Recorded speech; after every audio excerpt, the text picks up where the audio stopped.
Question number 19 आप exercise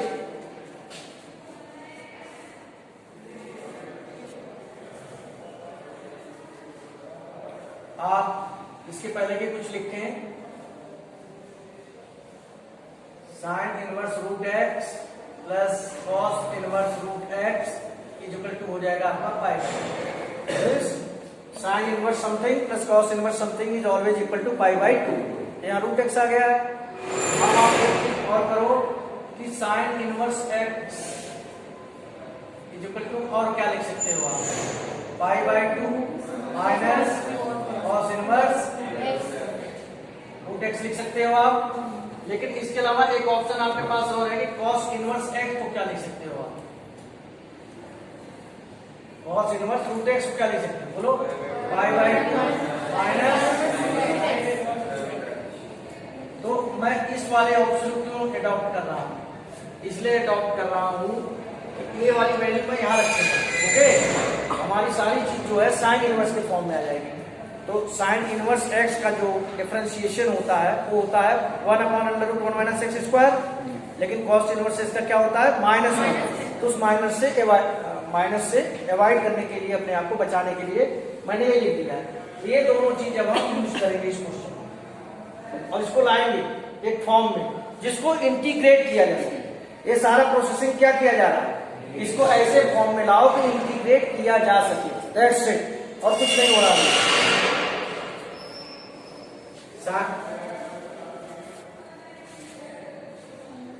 okay, pi by 2 minus sine inverse root x upon pi by 2 dx।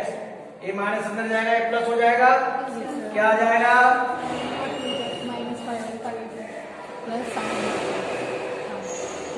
Upon. एकदम clearly आप समझ रहे होंगे कि इसके 2 sine inverse root x upon pi by 2 minus pi by 2 upon pi by 2 dx।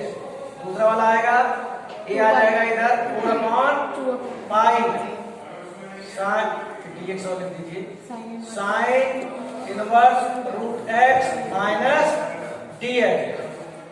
अब इसका तो x हो जाएगा बड़े इजली, ये तो इंटीग्रेट हो गया। अब सवाल उठता है, इस i को आप लिख लीजिए i is equal to 4 upon pi i1 और इसका तो हो गया आपका x, 4 अपॉन पाई i1 और dx का क्या हो गया आपका x हो गया, राइट। अब सवाल यह है कि i1 आपने किसको सपोज किया है, तो जैसे आप साइन इनवर्स x को करते थे वैसे आप साइन इनवर्स रूट x को भी कर सकते हैं। देखिए कैसे, साइन इनवर्स, मैं साइन की इशू ही खत्म कर देना चाहता हूं। साइन इनवर्स रूट x को मैं मान लेता हूं थीटा। ओके, रूट x क्या हो जाएगा भाई, साइन थीटा। ओके, x क्या हो जाएगा, sign square theta. Okay, dx क्या हो जाएगा,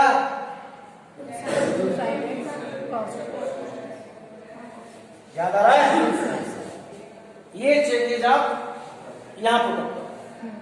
तो i1 क्या हो जाएगा आपका बेटा, साइन इनवर्स रूट x की जगह थीटा आएगा और dx की जगह क्या आएगा, 2 sine theta cos theta d theta.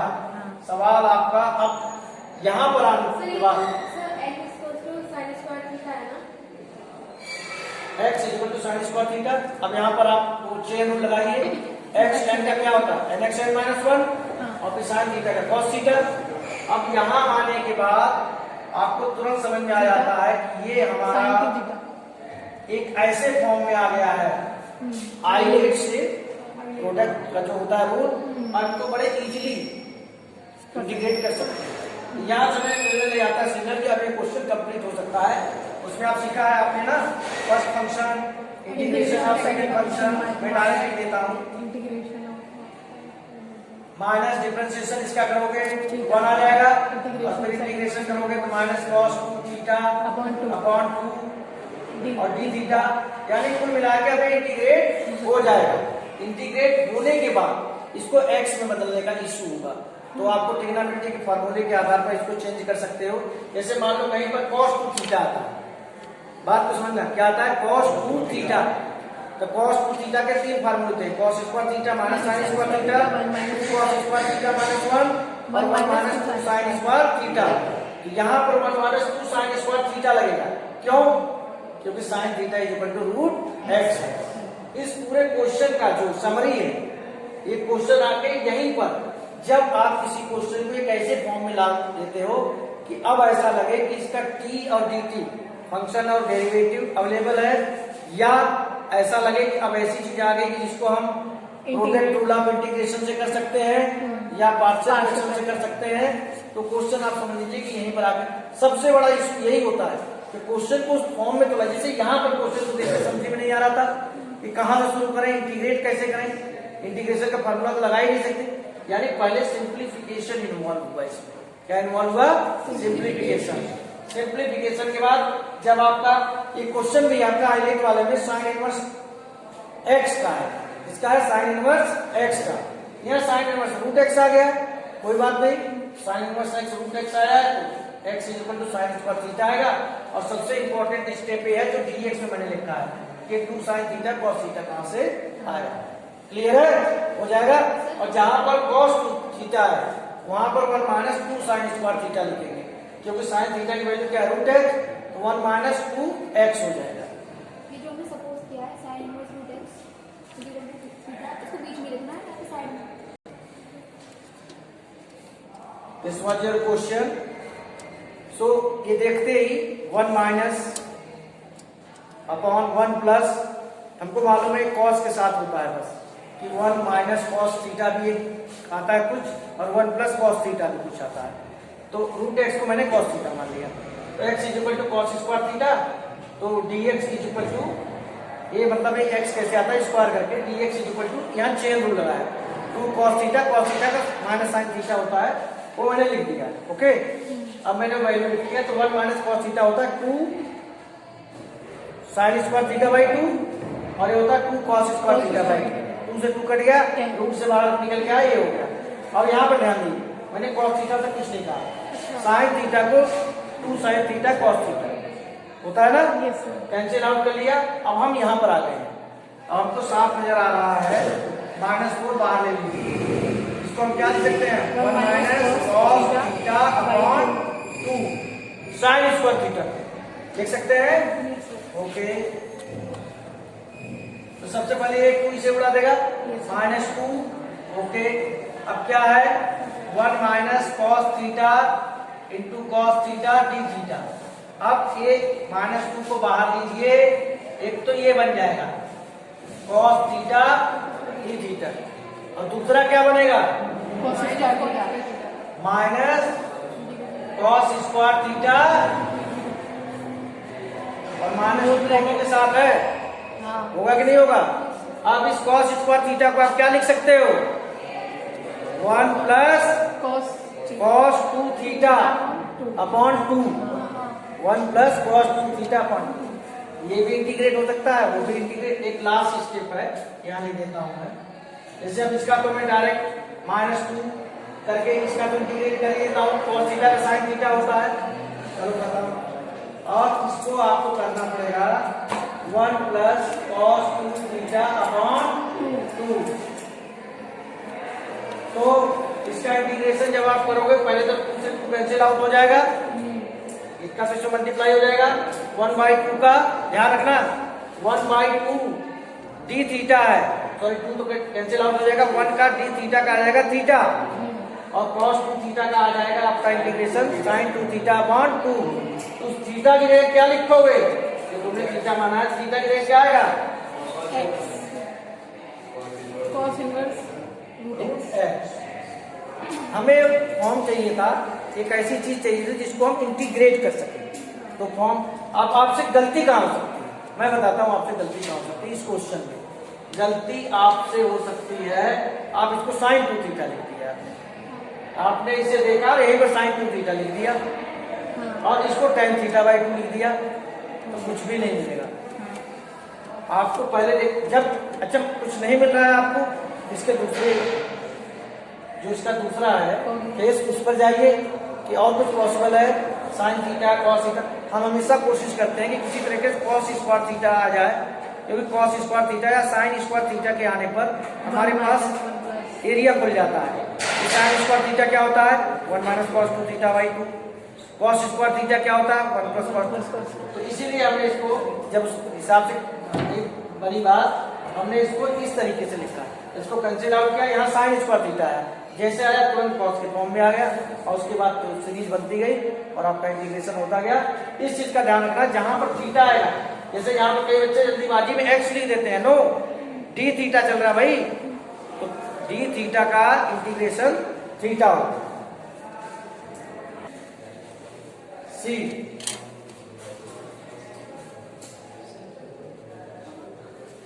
Two plus sign 2x को हम 2 साइन x cos x लिख सकते हैं, और 1 plus cos 2x 2 cos square x, 1 plus cos 2x is equal to 2 cos square x। Okay, 2 ऊपर से कॉमन लेंगे तो इस 2 को कैंसिल आउट कर देगा। देखिए हमारे दिमाग में इस ex के आने के बाद हल्का सा ये डाउट आया है कि ex फंक्शन प्लस डेरिवेटिव का फंक्शन, वो चीज तो यहाँ नहीं अप्लाई हो रही है, मे भी हो सकता है अप्लाई हो रही हो, उसी की कोशिश की जा रही है। ऊपर हमने 2 साइन 2x की जगह 2 साइन x cos x और नीचे 2 cos स्क्वायर x लिखा, ऊपर से 2 बाहर निकाला, कैंसिल आउट हो गया, तो बचा क्या, ऊपर क्या बचा 1 plus sign x cos x, और इन दोनों के नीचे क्या है, तो अलग अलग कर ले। ओके, ये क्या हो जाएगा sec square x plus 10x एक cos x कट जाएगा, क्या बचेगा 10x dx। अब let fx is equal to tan x f dash x is equal to sec square x integral ex। अब आप इसको पहले लिख दो fx plus f dash x और आपका dx इज इक्वल टू क्या होता है ex प्लस c। ये आपका आंसर आ गया।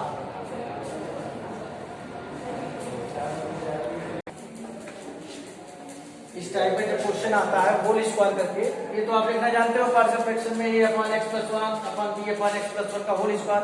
अगर क्यूब होता तो एक और लगा देते, c अपॉन x प्लस 1 का होल क्यूब, फिर b अपॉन x प्लस 2 है। यहीं पर मान लो x स्क्वायर प्लस 2 होता तो मैं यहाँ लिखता cx प्लस d। ये सब हो गया। फिर x प्लस 1 का होल स्क्वायर x प्लस 2 का मल्टीप्लाई करते हैं, तो यहाँ तो आ गया x square plus x plus 1।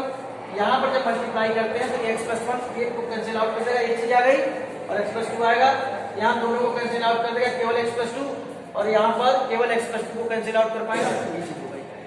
मैं इसे ओपन करके कंपैरिजन नहीं कर रहा, तो मैं करने क्या जा रहा हूँ, आप 1 रख लो वैल्यू, 2 रख लो वैल्यू, 3 रख लो वैल्यू, -1 रख लो, आपकी मर्जी है। आपको a b c 3 अननोन लोग हैं, इनका इक्वेशन मिलेगा हर बार, फिर उन्हीं को आप प्लस माइनस करके एलिमिनेट करके a b c की वैल्यू।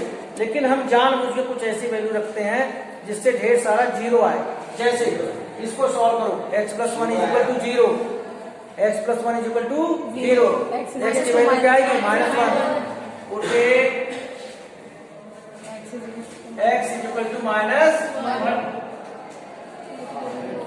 प्लस 1 हो जाएगा। इससे कुछ बात करनी ही नहीं है क्योंकि तो 0 हो गया ना, और -1 प्लस 2 प्लस b, लो जी b की वैल्यू आ गई 1। आगे आइए, x plus 2 is equal to 0, x is equal to -2, putting x is equal to -2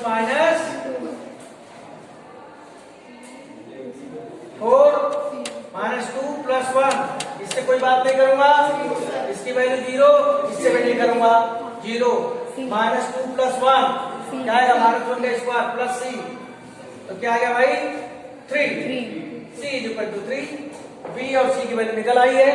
अब तीसरी वैल्यू निकालिए, लेकिन उसके लिए कुछ जुगाड़ नहीं लग पा रहा है, क्या करूं क्या ना करूं। कोई बात नहीं, अपने मन से कोई एक नंबर रख दो, अपने मन से आपके, लेकिन कोई बड़ा नंबर नहीं। सर 49 रख दे क्या? जीरो रख दो, जीरो रख दीजिए, जीरो रख दीजिए। 1 ए जीरो रखा है आपने, ए और यहाँ पर आ जाएगा 1 और ये 2 प्लस 2b प्लस c। अब बेटा आप 2a plus 2b plus c equal to 1 आया है। b और c की वैल्यू यहाँ रखिए। 2a प्लस 2 b की वैल्यू 1 है, 2 c की वैल्यू क्या है 3 equal to 1। 2a plus 5 equal to 1, 2a equal to -4, a equal to -2। आपको a b c सबकी वैल्यू मिल चुकी है। अब आप इसको बड़े इजीली इंटीग्रेट कर सकते हो। आई होप ये वाला आपको अच्छा। मान लो कई बार ऐसा आ जाता है एक्स स्क्वायर प्लस 4 है ना, x square plus 8, x square plus 9। तो ऐसे केस में आपके पास वैल्यू नहीं आती, जीरो किससे लाएं? नहीं आ रही ना वैल्यू, कोई बात नहीं। आपको जरूरी नहीं कि आप यही वैल्यू रखो जीरो वाला, आप 1 रख सकते हो, 2 रख सकते हो, -1 रख सकते हो, 0 रख सकते हो। लेकिन एक बात का ध्यान रखना, जितनी अननोन क्वांटिटीज हैं, यहाँ अननोन क्वांटिटी कितनी थी? 3 बार वैल्यू रखना पड़ेगा, 3 इक्वेशन चाहिए ही चाहिए। ये मैथमेटिक्स का रूल होता है, जितनी अननोन क्वांटिटी है।